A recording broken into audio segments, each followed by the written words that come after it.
Have you ever looked at someone else and thought, I wish I was good at that? Maybe it's math, painting, singing, or sports. But what if the real magic isn't in being good at everything, but in discovering what you're meant to be great at? This is a story about finding your own light and letting it shine. In a peaceful suburb called Willow Creek lived a 12-year-old boy named Ethan.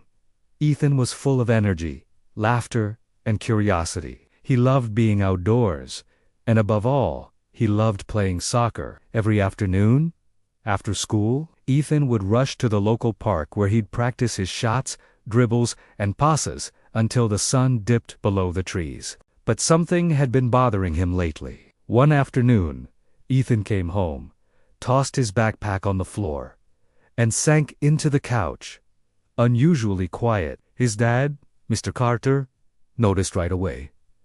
Sitting beside him, he asked, "What's on your mind, champ?" Ethan sighed. "Dad, I got a C in math again. I try, but no matter what I do, I can't catch up to Ryan. He's always the top of the class. I just don't get it."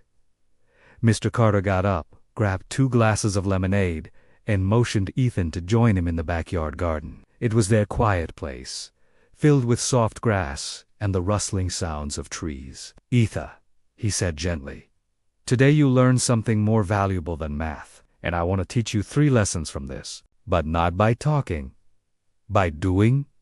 You up for a challenge?" Ethan nodded, intrigued. "The first challenge," his dad continued, "is simple. Invite Ryan to play soccer with you tomorrow."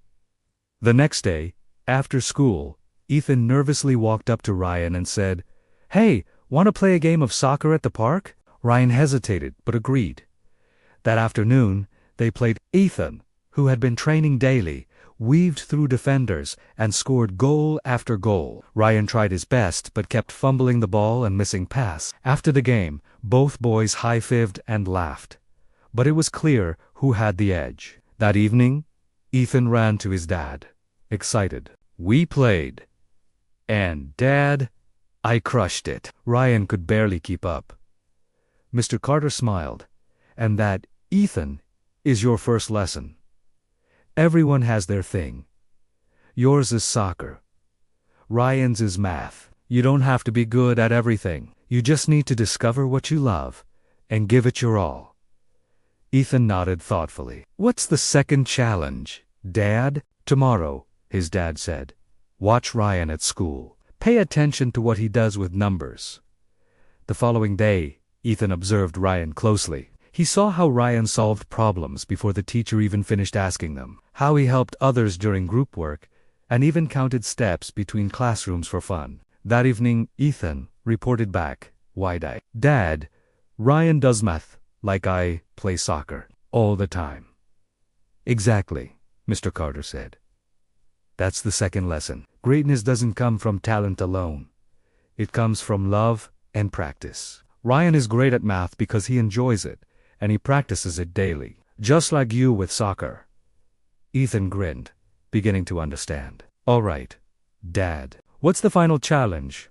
Mr. Carter leaned in. "You said Ryan's 3 times better at math than you, right? Then tomorrow I want you to study math 3 times harder than usual." The next day, Ethan came home, opened his math book, and studied for an hour. Then another. Then a third. His brain felt like mush, his eyes heavy. Before he could finish, he dozed off on the table. Later, Mr. Carter gently shook him awake. "Dinner's ready, buddy." Ethan opened his eyes, disappointed. "Dad, I couldn't do it. I studied so hard, but my head started hurting, and I just passed out."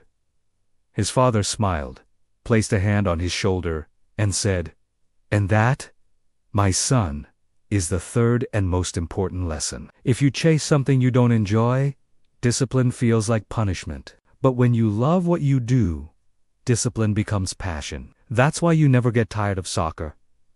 Ethan looked up, everything suddenly clear. He realized that his journey wasn't about beating Ryan at math. It was about becoming the best version of himself.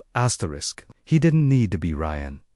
He just needed to be Ethan, the boy who loved soccer, who learned from every mistake, and who practiced not because he had to, but because he wanted to. So here's the truth, the kind we all need to remember.